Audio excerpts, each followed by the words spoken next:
말씀은 출애굽기 25장 8절부터 9절입니다. 수보에 8절만 써놨는데 9절까지 그냥 읽겠습니다. 출애굽기 25장 8절부터 9절입니다.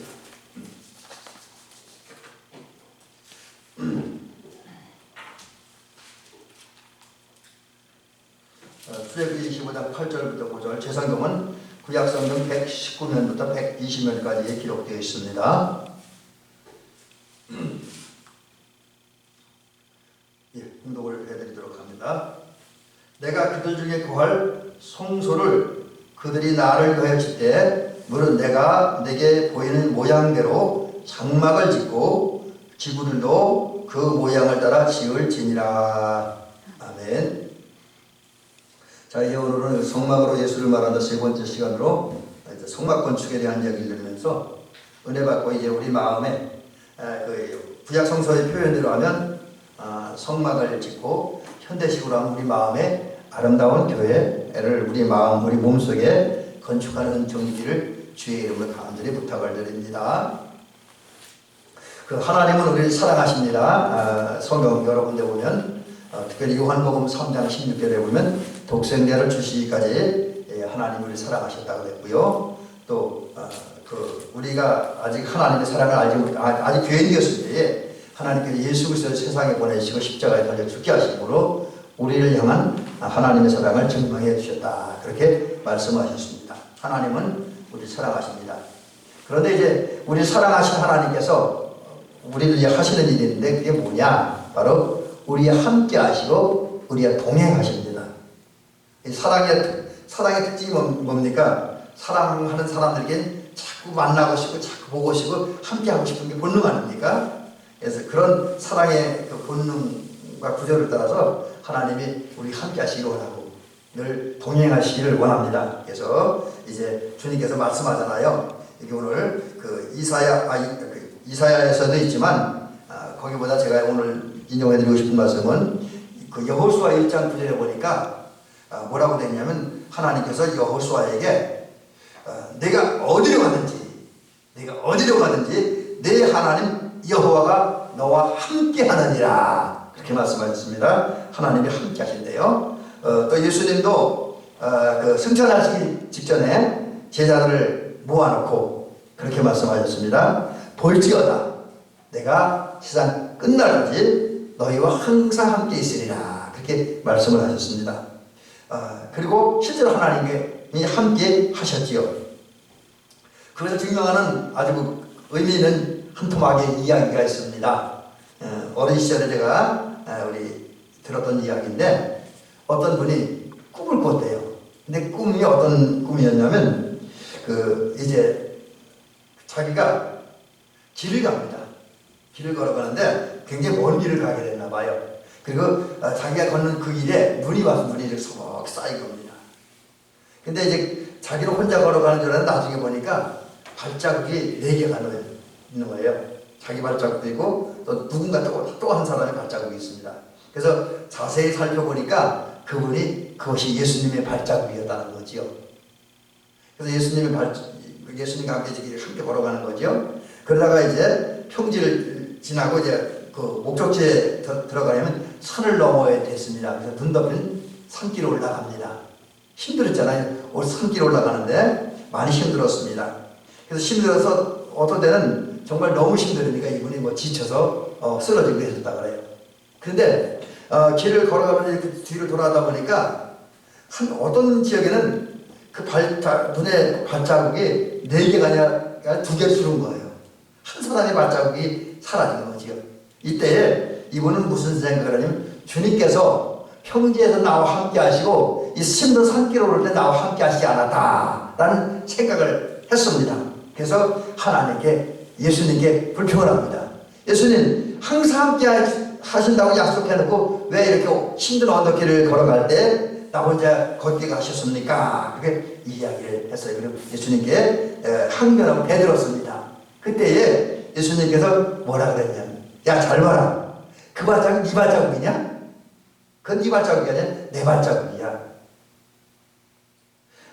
그러면서 더불어 말씀하시기를 너는 산을 올라가다가 힘들어 지쳐 쓰러졌어. 그때 그 눈길에 그냥 너를 두고 나 혼자 걸으면 얼어주고, 그래서 내가 너를 안고 올라간 거야. 그래서 없어지면 내 발자국이 아닌 네 발자국이고, 걸어간 발자국은 내 발자국이야. 이렇게 말씀하셨다라는 거지요.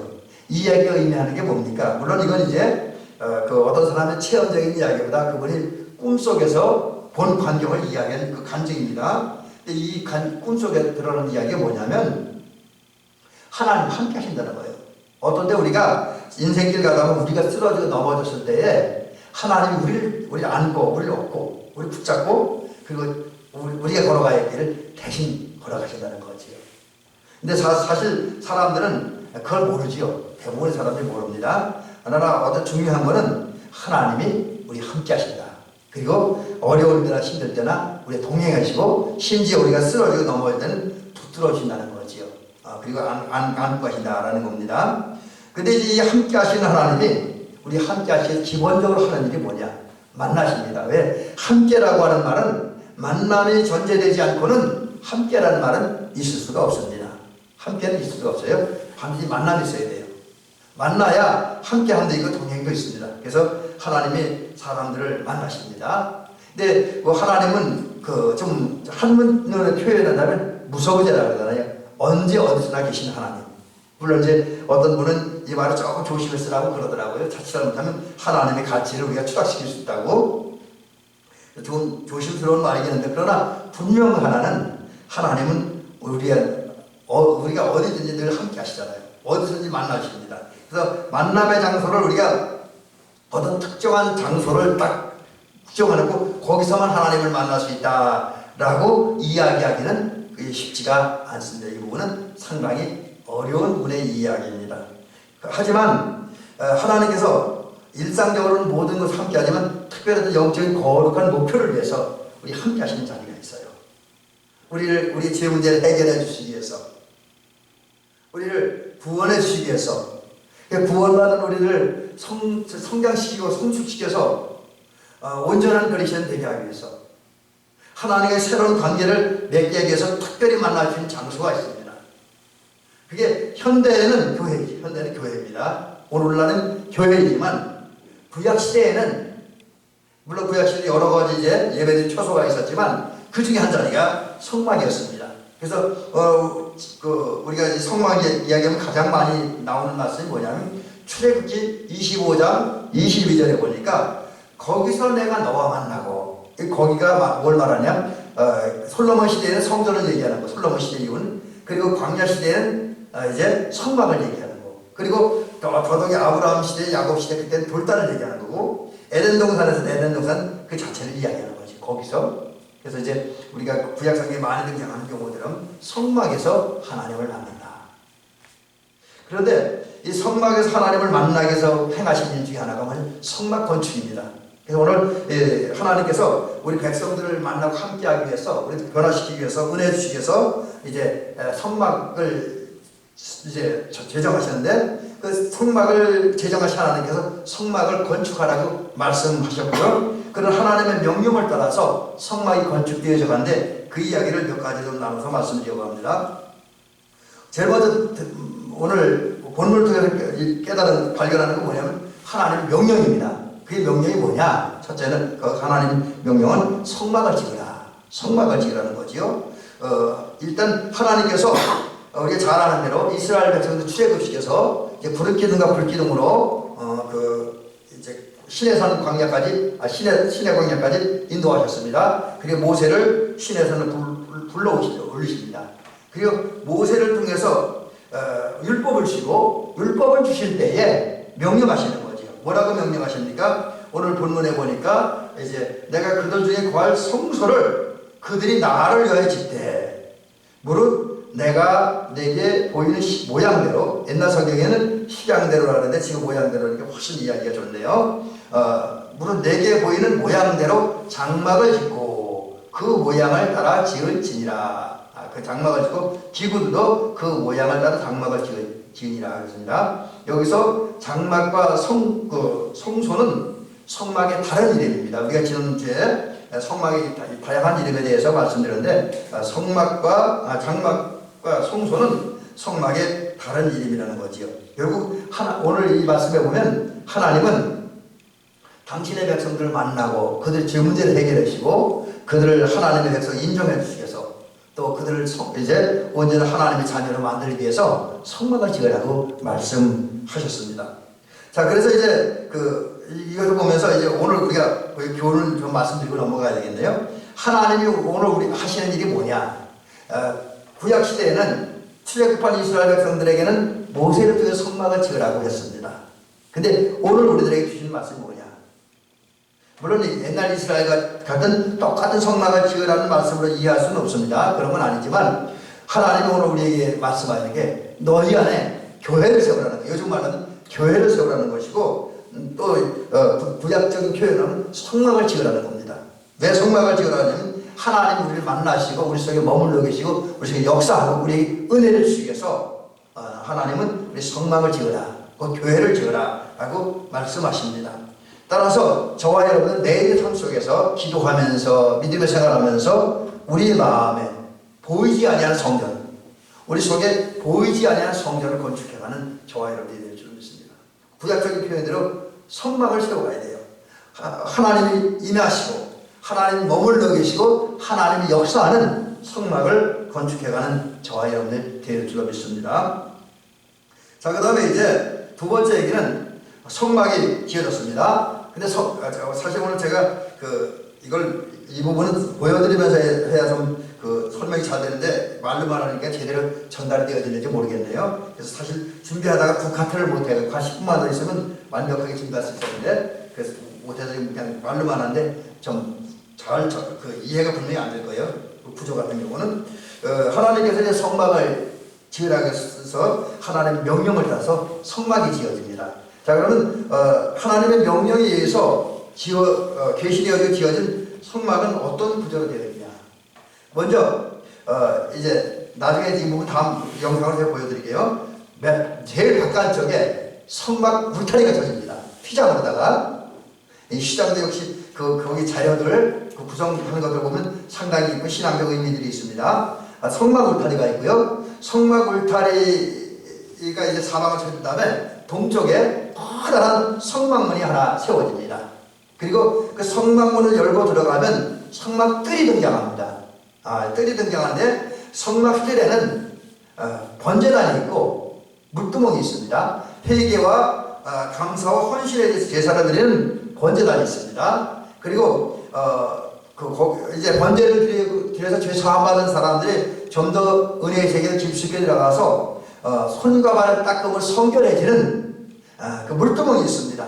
그래서 거기서 물두멍을 싣고 이제 그러면 휘장을 열고 안에 들어가는데 그게 성소입니다. 성소 안에는 금초대와 이제 등대라고도 그래요. 그 다음에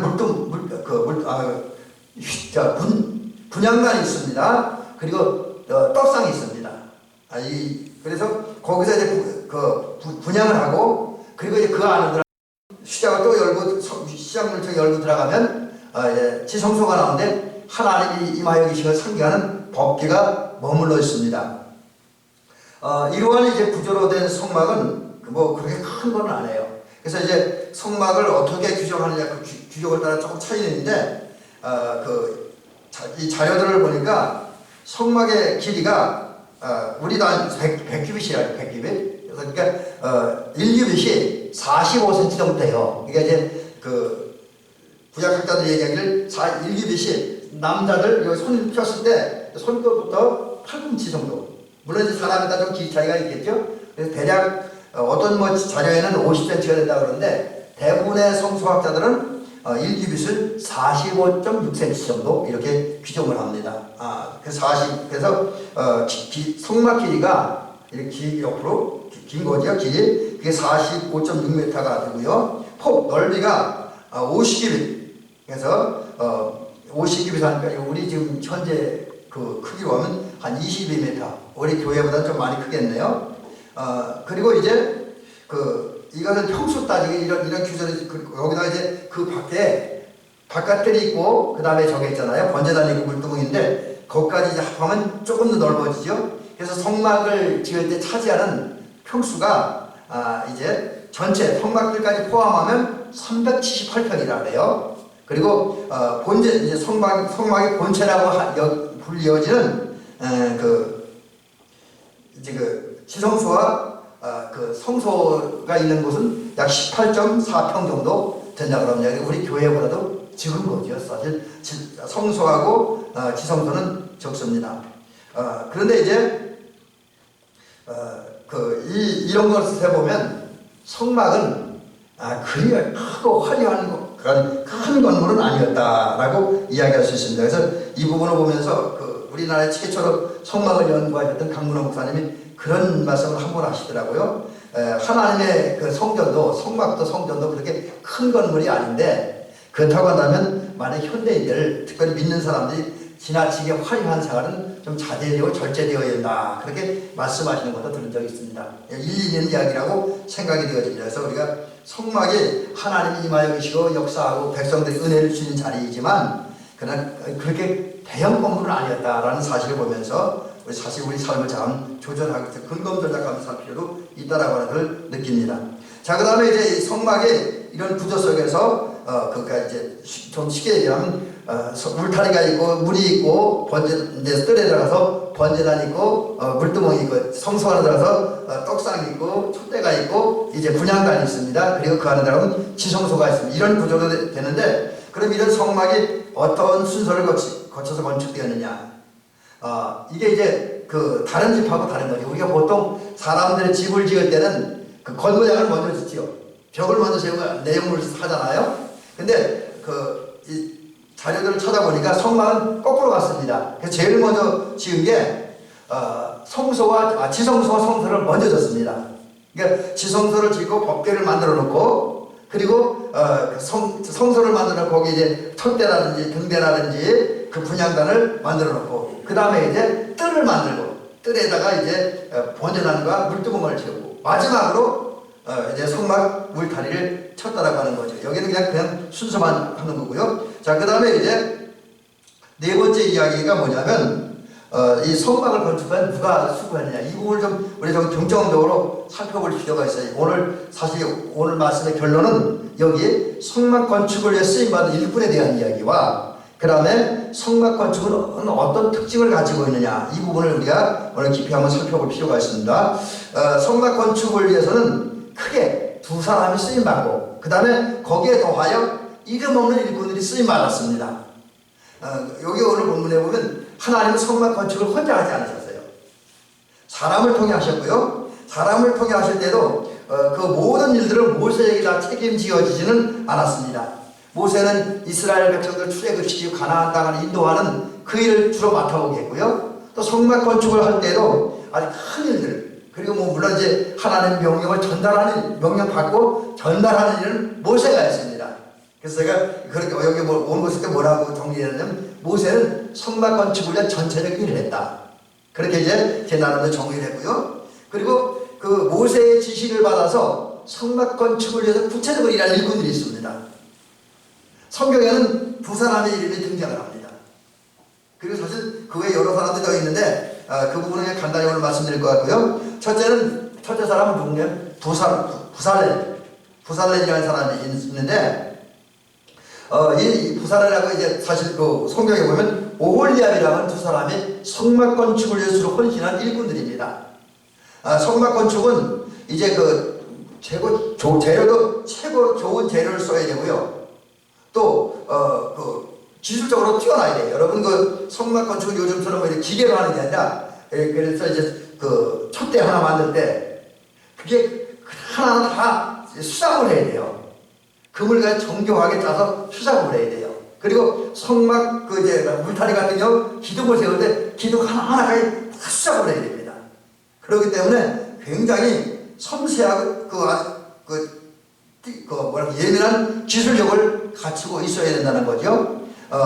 그런 면에서 보면 부살렐과 오홀리압은 그러한 이제 재주를 또 재능을 가진 사람이었다라는 거죠. 자, 그러면 하나님의 선택을 받은 부살렐과 오홀리압에 의해서 대해서 조금 더 좀 자세하게 말씀드립니다. 부살렐은 어떤 사람이냐? 먼저 부살렐이라는 얘기인데 그분은 성경에 보니까 하나님의 지명을 받고 성막 건축을 위해 일하는 일꾼이 되었습니다. 그래서 다른 말로 정의하면 부살렐은 그냥 부살렐이 아니라 부살입니다. 부살렐인데 이분은 하나님이 지명하여 부르신 자다. 지명하여 부르신 자다.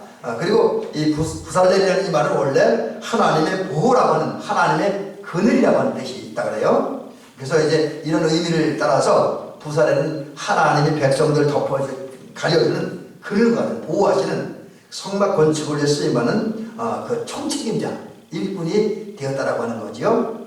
그리고 이 부살렐은 그 가족을 보니까 훌의 손자라 그랬어요. 훌 여러분 생각나지? 훌 누군지 아시죠? 훌이 이제 누구냐면 이스라엘 백성들이 출애굽한 다음에 르비딤에서 아말렉과 전쟁을 하지요. 근데 아말렉과 전쟁할 때 나타난 현상이 뭡니까? 이제 여호수아는 군대를 이끌고 이스라엘과 싸우고 모세는 산에 올라가 기도하잖아요.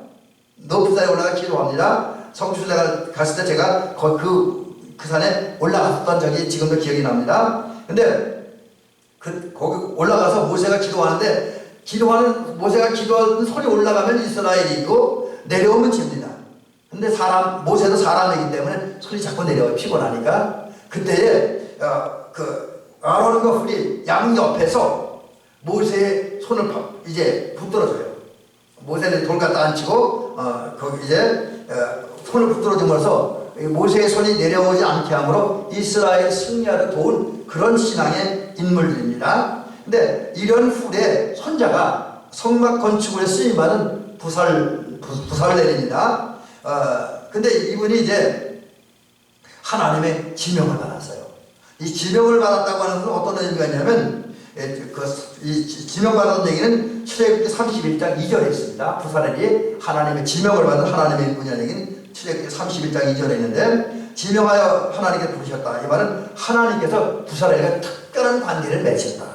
그리고 특별한 사명을 부살렐에게 맡기셨다. 그게 바로 성막 건축의 사명입니다. 그래서 부살렐은 하나님의 특별한 선택을 받고 그리고 성막 건축을 위해 일하는 일꾼이 되었다라고 하는 거죠. 그 다음에 부살렐은 두 번째, 하나님의 신을 충만히 받은 자다.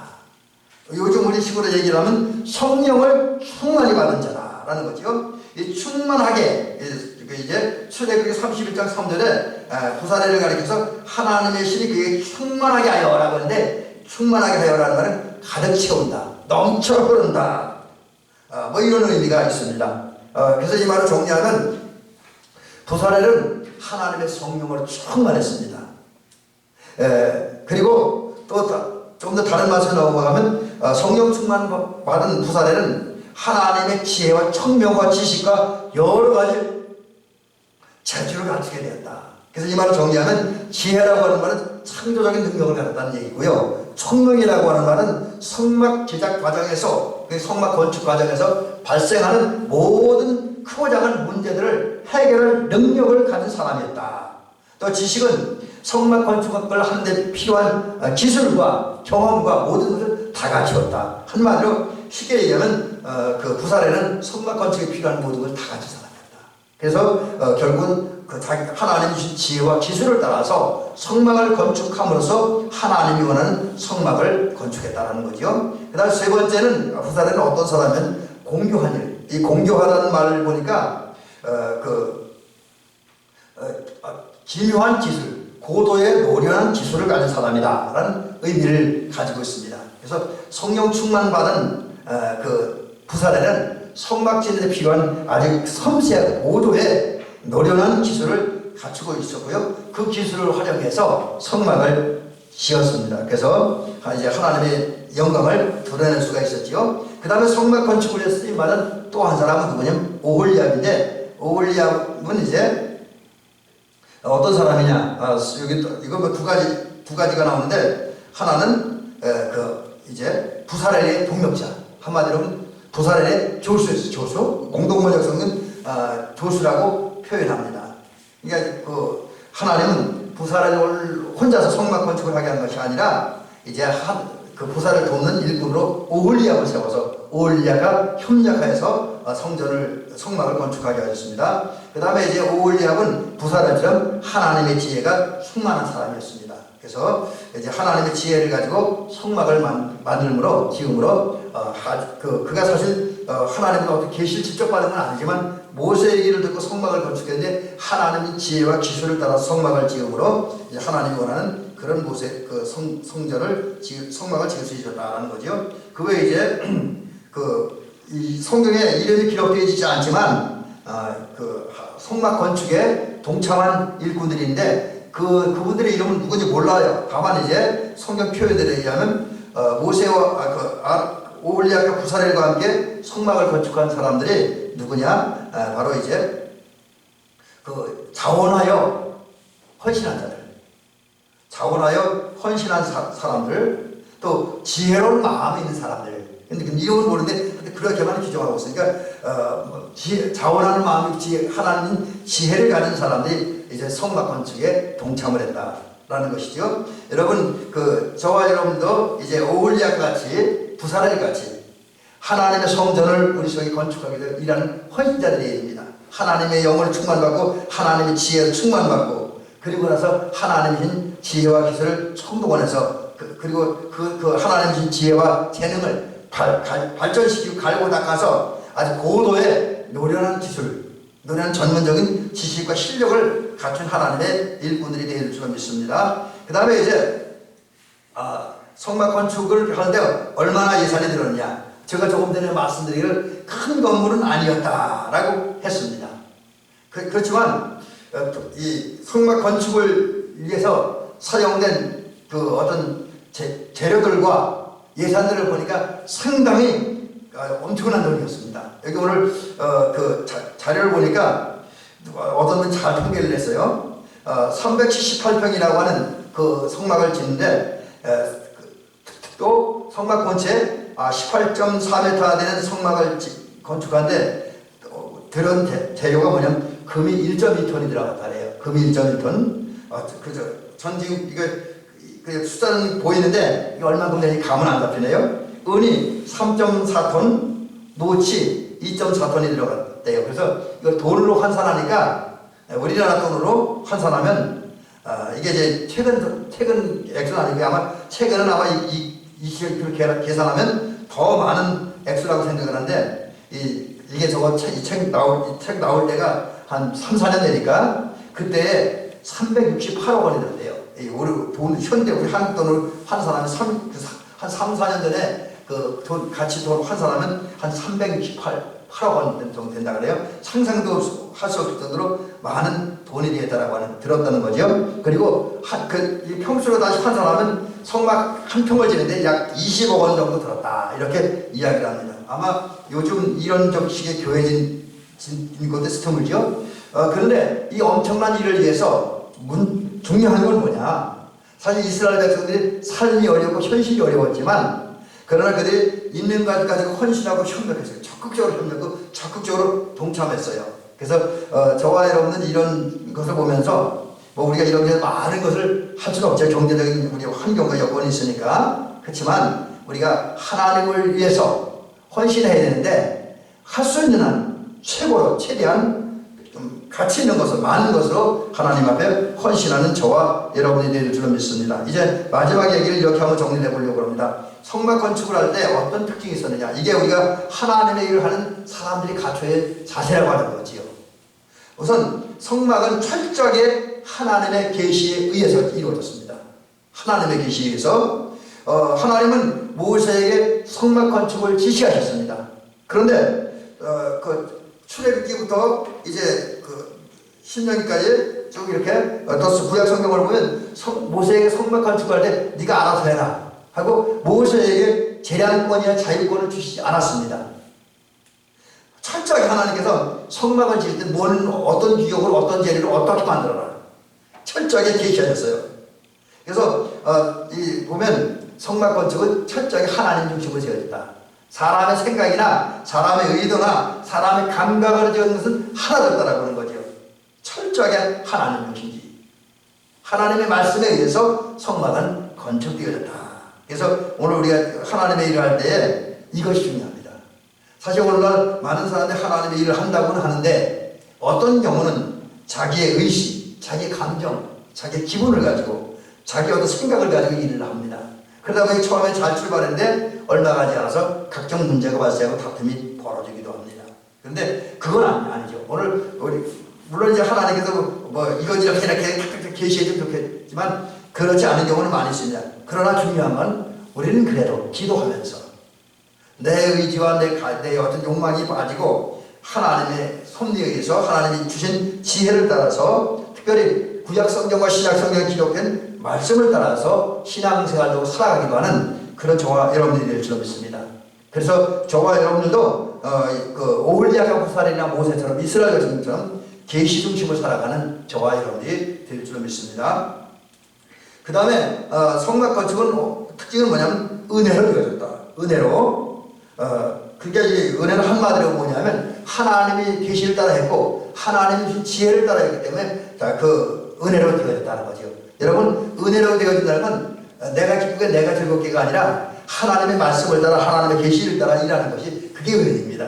하나님의 뜻을 따라 살아가는 것 그게 은혜입니다. 그러므로 우리는 이제 하나님의 뜻을 따라 하나님의 지혜를 따라 일함으로 이제 그 은혜로운 사역자들이 되어주시기를 주의 이름으로 간절히 부탁을 드립니다. 그 다음에 이제 성막은 철저하게 하나님의 계획에 의해서 건축되어졌다는 거죠. 그 성경을 보면 하나님이 그 이스라엘 백성을 불러낸 다음에 그냥 거기서 성막 지어라 그렇게 말씀하신 게 아니에요. 그 창세기 15장 13절부터 보면 15장 13절부터 15장 14절에 보니까 그 성막 건축에 대한 근거의 말씀이 있습니다. 그래서 이 말씀에 의하면 하나님은 성막 건축을 언제부터 계획하셨냐면 아담 때부터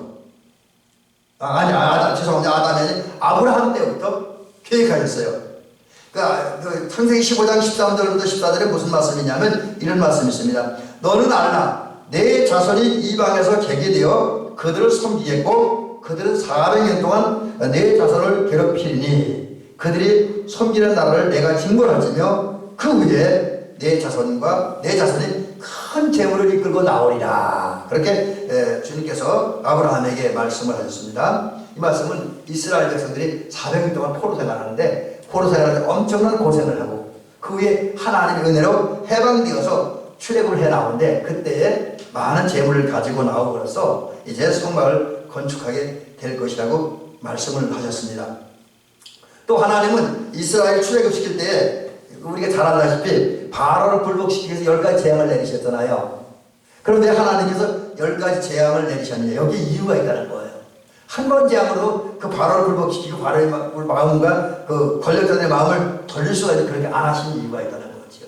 이건 뭐냐면 하나님께서 그 바로와 그들을 돕는 신앙을 철저히 굴복시킴으로써 이제 그 하나님의 말씀에 하나님의 뜻에 순종할 수밖에 없게 하기 위해서라는 거죠. 그래서 하나님은 결국 10가지 재앙을 통해 바로를 완전히 굴복시킨 거예요. 또 애굽 백성들을 완전히 굴복시켰어요. 그래서 이스라엘 백성들이 노예 생활한 대가로 이제 물건을 받아고 나오는데 이스라엘 백성이 요구하는 물건은 금이든 동이든 뭐든지 다 받아고 나온 게 돼요. 그러다 보니까 이스라엘 백성들이 애굽에서 나올 때 애굽 사람들에게서 엄청나게 많은 재물들을 가지고 나왔잖아요. 돈도 가지고 금도 가지고 은도 가지고 노트도 가지고 나왔다는 거죠.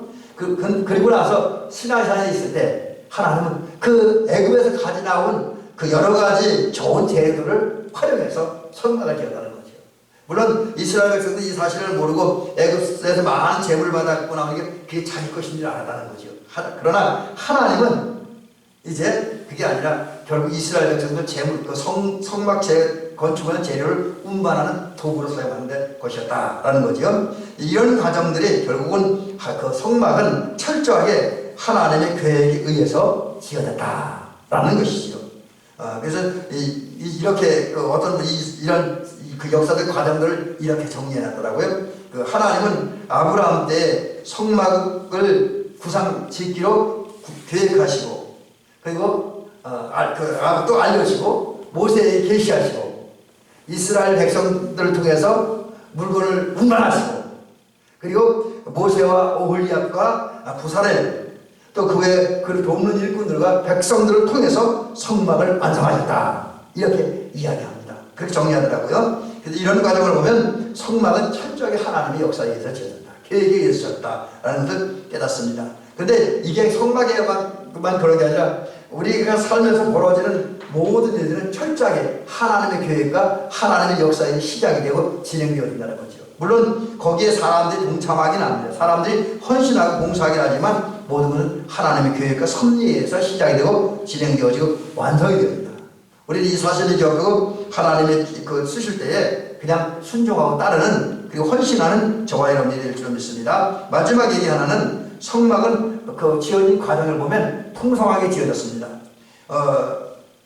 성막이 지어질 때 뭐 재료가 부족해서 또는 돈이 부족해서 성막 건축자들이 걱정하거나 염려하는 일들이 한 번도 벌어지지 않았습니다. 성막 건축이 시작되다 이스라엘 백성들은 그 애굽에서 가지고 나온 각종 물건들, 금, 은, 동, 뭐 이런 좋은 재료들을 하나님께 드렸습니다. 그런데 그게 너무 많이 드려져서 오히려 성막 건축을 위해 일하는 일꾼을 부살레르가 오홀리압이 즐거운 비명을 지를 정도였습니다. 그래서 출애굽기 36장 4절부터 5절에 보니까 이런 말씀이 기록되어 있습니다. 백성이 아침마다 자원하는 예물을 연안에 가져왔으므로, 연안이 계속 가져왔다는 얘기죠. 계속 가져왔으므로 성소의 모든 일을 하는 지혜로운 자들이 각기 하는 일을 중지하고 와서 하는 거죠. 물건이 너무 많이 들어와서, 돈이 너무 많이 들어와서 성막 건축을 일할 수 있는 일을 할 수가 없었지요. 그래서 모세에게 말하기에 뭐라 그러냐면 백성이 너무 많이 가져오므로 여호와께서 명령하신 일에 쓰기에 남음이 있습니다. 그러니까 백성들이 얼마나 적극적으로 협력하고 동참했는지 성막 건축을 위해 필요한 그 재료들보다 더 많은 예물들, 재료들이 하나님께 드려졌다. 그래서 성막 건축은 아주 풍성하게 여유롭게 진행되어 있고 완성되어졌다라는 것이죠. 여러분, 오늘날 우리가 주일할 때 이런 일들이 있다면 얼마나 좋겠습니까? 우리는 많은 순간 주일할 때 뭘 하고 싶어도 이것저것이 부족해서 못하는데, 뭘 하고 싶어도 이런 환경 저런 환경이 맞지 않아서 못하잖아요.